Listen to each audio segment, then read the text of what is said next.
everyone, welcome back to Tuesday Tea with Alicia and Melissa. We are here, you get just us two this week. Our guest was unable to make it and we have a schedule to keep, so we are just going to bring you the topic and our thoughts on it and kind of go forward from there.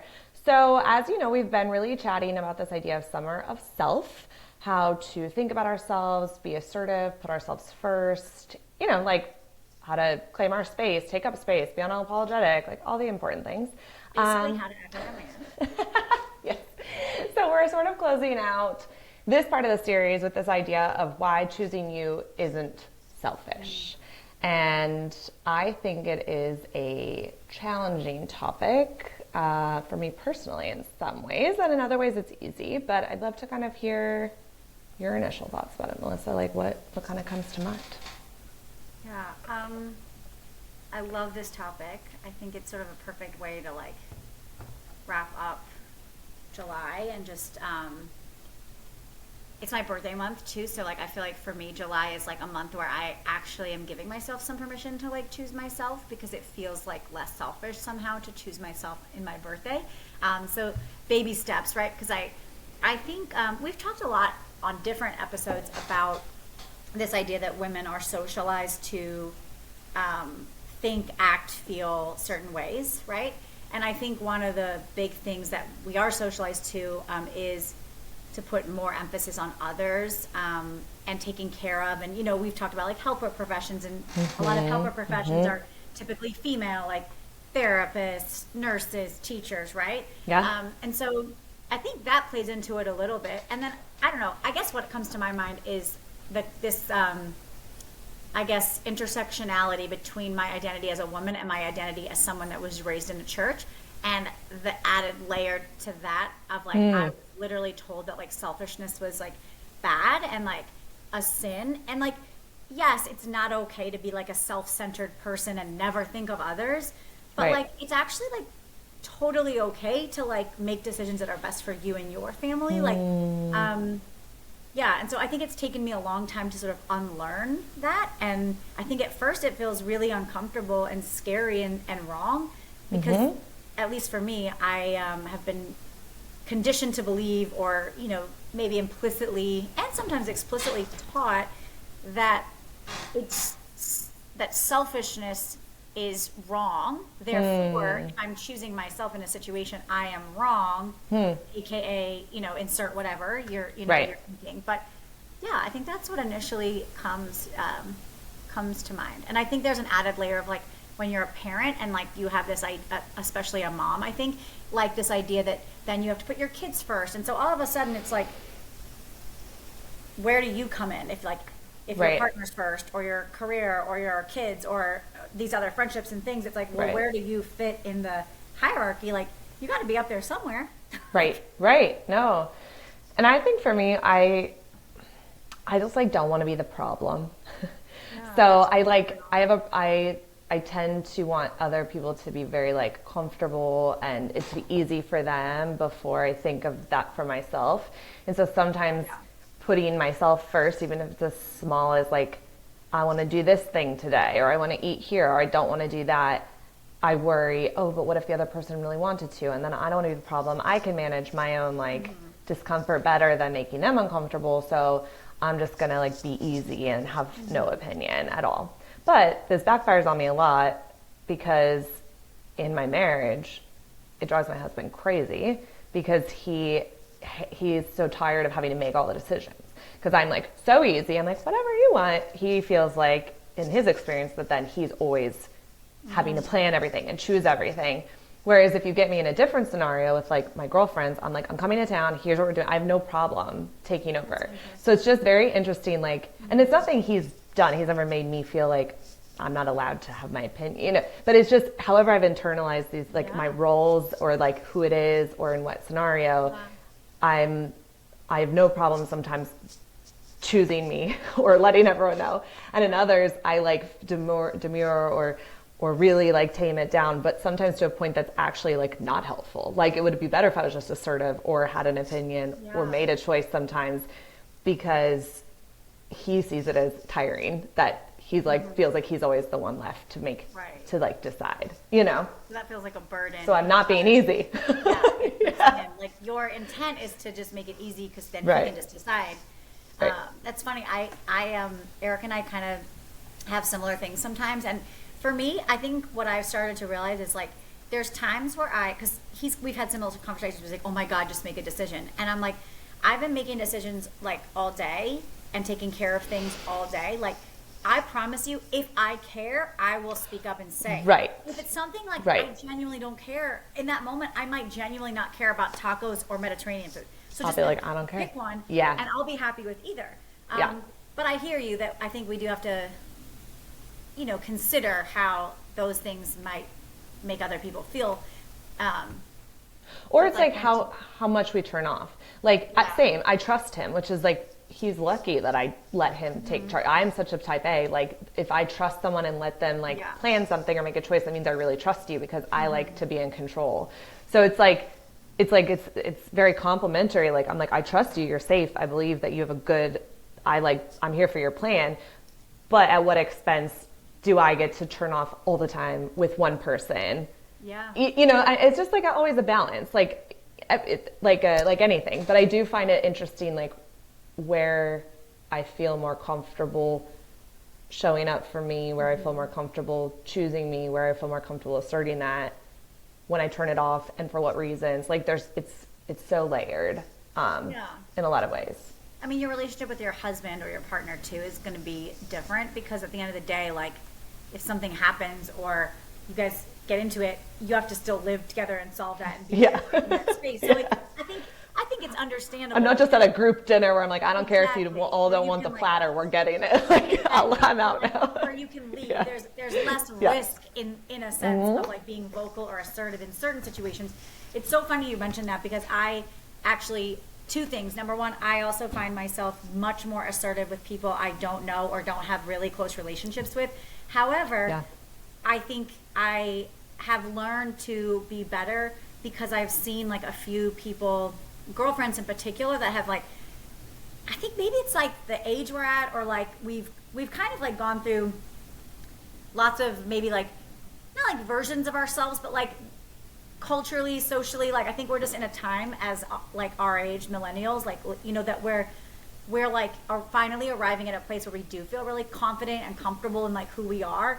And it's like socially accepted more now than it was back like whenever we were growing up to like be an assertive woman and like make those choices. But it's funny because when you were talking, I'm like, I never, like, I feel like you're very good at like, and I wouldn't even say this is choosing you, but I just really find comfort in friendships where they're very honest and clear in communication. Like I remember when we came to visit you, you probably don't even, this was like you don't even remember this.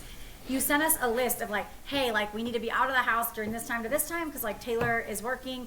And I remember being like, that's just so helpful. Like there's no confusion. There's no like, it's not like when we get there, you're like, we have to get out of the house. Now we're kind of like, what the fuck? Like we just got off a plane. We don't want to get out. Like, there was just no questions and it felt like a very safe, like, I don't know. I just feel very like calm and like secure, I think, when people are very clear. I have another girlfriend I was just talking to yesterday, and I texted about something we're doing for my birthday, and I was like, hey, just so everyone knows, there's a $15 minimum at this place. I'm covering the room, but everyone like needs to know, like, you have to at least buy a drink, essentially, right?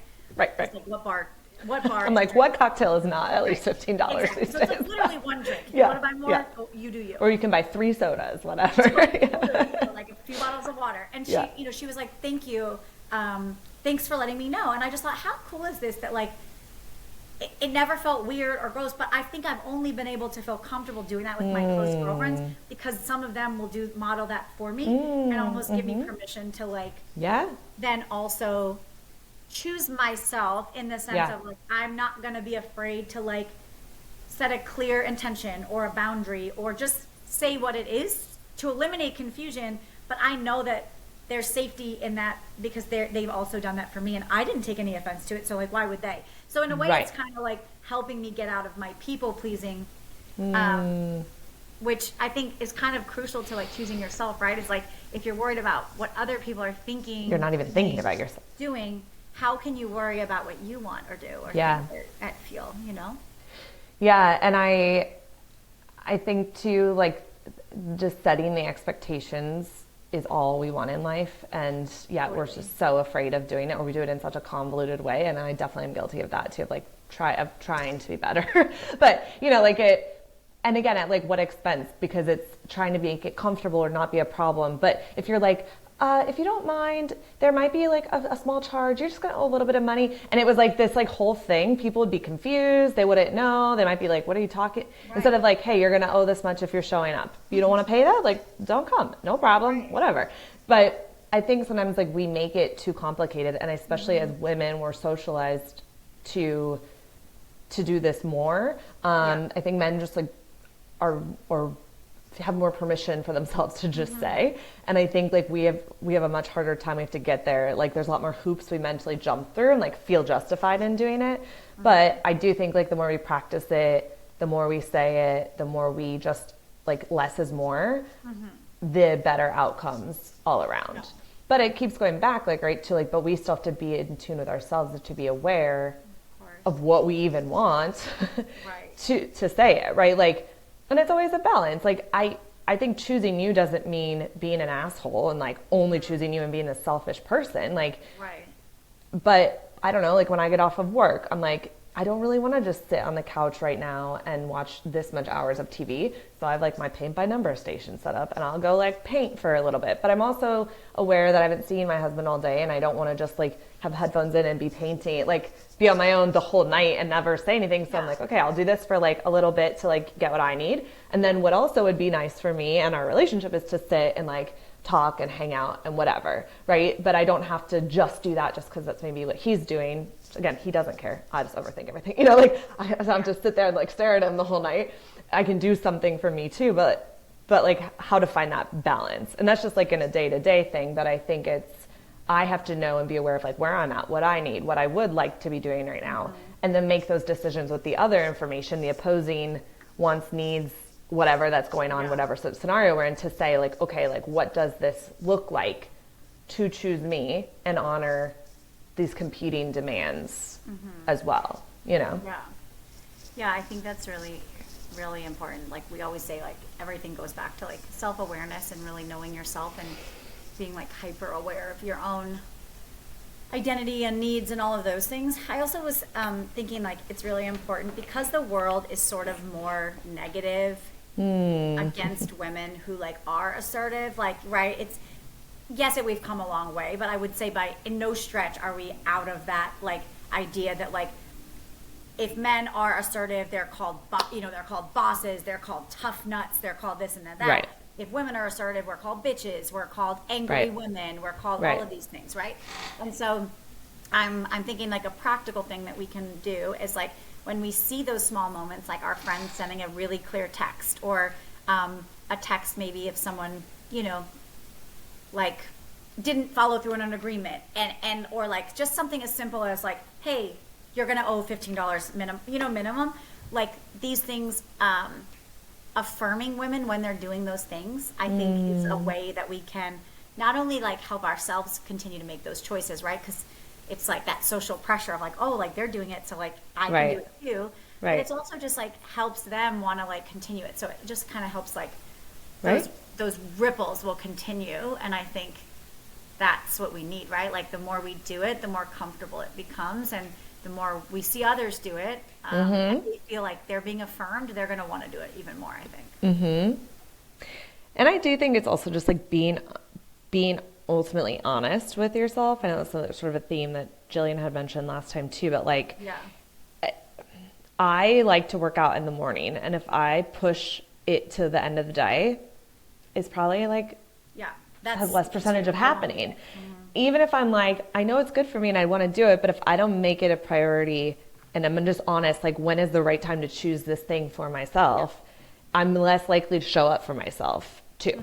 So, I think it is like, even when it's not even about other people, it's just how do we show up and choose ourselves in like our own, the things that only really impact us, like choices of food I eat or things I drink or working out or what self-care even means or sleep. Like I don't know, I'm an adult. I don't have to go to bed at any time. Like, I put myself to bed at a time that I think future Alisha will be thankful for. But, but that's like choosing me too. Like, I'm choosing my tomorrow self, not just the one right now. I think it's about how we choose ourselves within the constraints of other people choosing themselves and their demands and whatever. But I think it also like really starts with knowing and being honest about just us on a basic level, and like, is this choice really choosing me, or is this choosing something else that like doesn't actually honor or respect or benefit me in the long run, Right. Yeah, totally. I think women do a lot of things because we think that's like the right thing, right? So it's like, yes, it's good to eat healthy, but like, healthy looks lots of different ways, and if your thing isn't like kale, then you don't need to eat. You're fine. I know that's a very simple way of looking at it, but you know what I mean? It's like, we don't, like when Annette was like, I don't like football, and like coming to that moment of, I don't have to like this. Yes, it is best for me to eat healthy and nourish my body so it works well, but I don't have to like jump on the latest fad or this or that if I don't want to, Right. There's lots of ways I can get nutrition in my body. Right. So I think that's a really good point.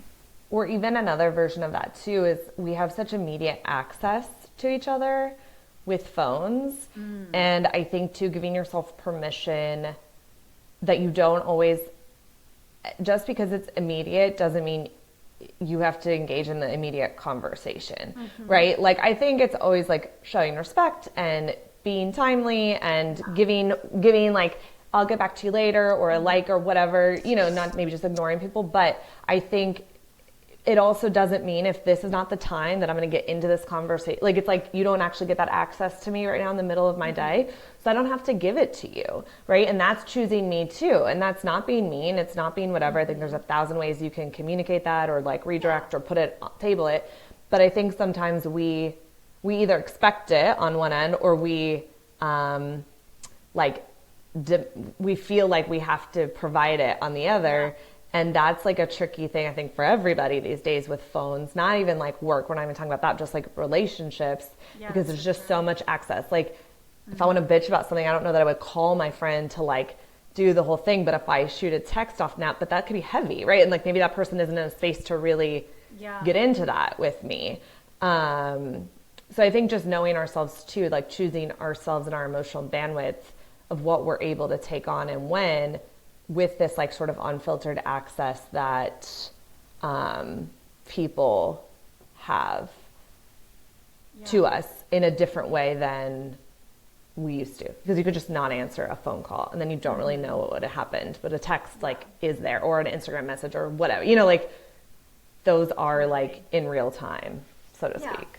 And I think there's like you said, there's lots of ways to choose yourself and hold a line or boundary, and communicate that in a like respectful, healthy way, right? Like, I remember reading a long time, because I used to like, just if someone sent me an Instagram message about like a product they were selling, right, or something, and I used to be like, oh, like get like really uncomfortable, and I didn't want to like hurt their feelings, but like I wasn't interested.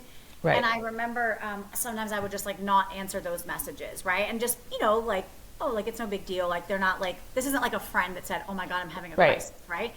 But then I read this, like a random meme or something, and it said like, you could just say like, I'm not interested, and that's so much kinder, and it's still super clear in boundaries. Like, it's such a clear boundary. Right. But it just helps that person like, they closes the loop. Totally, but it also helps you, because we've talked in a lot of different subjects about this. If what's hard in that moment will only get harder the longer you let it fester or grow. Right? Yeah. So like, if you don't set a boundary today, that person may keep reaching out to you 25 times until you're ready to set a boundary. Right. And it won't get easier to set a boundary. In fact, it'll probably just get harder, right? So then after I read that, it was sort of like life-changing. And I'm like, you know what? I don't have to feel bad if I'm not interested in something. Like, I'm not interested, thank you anyway. Like, thank you for thinking of me, I'm not interested, is quite enough. I don't have to explain why. I'm still being kind. I'm being super clear. And I'm freeing them of like, any like following up with you or not knowing, or yeah, and just like there's no there's no ambiguity now. Like, I'm Right. not interested is pretty clear. Right. If that's not clear for you, then like, I Right. probably am. Hey, so Technology. please excuse our little, Snafu. brain break. Just quick break. But anyway, yeah, I think I was just saying that it's important to have those moments where you are clear and you do set that boundary. Like I heard that a saying that clarity is kindness, and sometimes we think clarity is mean or something. Otherwise, any negative emotion tied to it. And it's like, honestly, you're freeing yourself from so much worry and anxiety. And you're also freeing the other person of miscommunication and expectations that are not going to be like realistic and all of those things. So I think that has something that has helped me is like just responding with a thanks for thinking of me. Like, I'm not interested right now or something like that, Yeah. Yeah. And everyone has felt like no one has responded to me with like, well, screw you. You know Right. what I mean? Right. So I think that helps you then be like, oh, like it is okay for me to choose myself. Right. Exactly. Exactly. Yeah. And I think like in respecting ourselves or respecting others, and clarity is respect. It's also makes life just easier. And we're not always going to be perfect at communication, even when we think we're being so clear. But I think just having the grace and curiosity and ability to try to like be heard. But again, it always comes back to like, I have to be clear though. And I always tell my clients this, like, what do you want out of the conversation? What's your goal? If you don't know, you're not going to get anything helpful out of this. Like if you go in not knowing what you're trying to say or what you're trying to do, then like your outcome's probably going to be poor. If I know I'm going in because I want to get closer to you, I need tangible help, I want to communicate a hurt to you. Well, I'm not saying it will be a smooth ride. You're still dealing with another person, but like at least I understand my agenda. I can think backwards to say what's the best way to get those goals met. But like I have to know what I want, what I need, and what I'm bringing in. If I come in just like, well, I don't know, then I'm not going to feel like my needs were met. I'm not going to feel satisfied because someone else's agenda will take over, because probably you are more clear on what you are going to take from the conversation, and I'm just going to be along for a ride, versus both of us with our own things coming in to try to like talk it through in the middle. Totally. Like an example I always give is like, if let's say you bought a new piece of IKEA furniture and you were so excited to get it because you wanted to build it with your boyfriend, like you wanted a whole day where you're going to do something together. I don't know who would choose that for the relationship, but let's say that was your dream Saturday. And instead you came home after work one day and Eric was over and he's like, surprise, I built the dresser. And you were like really disappointed. And he's like, what do you mean? I did this thing for you. Because you never communicated that the whole point of having the dresser was to build it together, not just to get a dresser built. Where he met a need and you wanted a connection point, right? And so like you knew what you were trying to choose in that space, but you, without being clear about it, he thought he was doing something really nice and awesome, but it totally missed the mark, because the point wasn't the dresser being built. It was like the memories, the wine, the Saturday, the fighting over the missing screws, like whatever, you know. So it's just like, no one's wrong. It's just because we weren't clear, and because I wasn't telling you what I needed and he's not saying what he needed, like someone was disappointed, you know. And to be clear, Eric, if you're hearing this, I absolutely don't need to build the dresser with you. You can build it and I can come home. That would actually be chef's kiss. Yeah. That's such a good point. I think when choosing yourself, you really do have to commit to being brave and having conversations and just taking those small steps to, like, you can't choose yourself in this world that we live in and the systems that exist.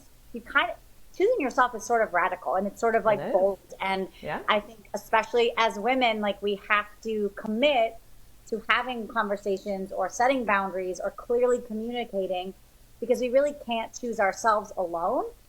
Our journey of self-choice has to often involve other people, but we have to communicate those needs. Like you were saying, like, if you don't tell Taylor after work, I need 10 to 30 just of alone time, because I've literally been carrying other people's burdens and heavy shit for all day. As a therapist, I would imagine that is just like, you can't even think about talking to another human being after, you know? Sometimes, So yeah. if you can give me that 30, then I am able to do X, Y, and Z that I know is important to you. But, you know, if you don't communicate that, you can't really hold that Taylor, because he's not a mind reader, and what Right. he needs or wants isn't always going to align. Now, Right. he's a good partner, so he'll give you what you need when Right. he can. Right. But like, I just think that's the biggest missing piece, is often we assume people that love us will know what we want them to choose for us, or will Right. know what we need them And to do. that's not their And that's job. just, well, it isn't their job, and it's just completely unrealistic. Yes. Like, I mean, even my closest girlfriends, like, don't know exactly what I need or want in that moment. No.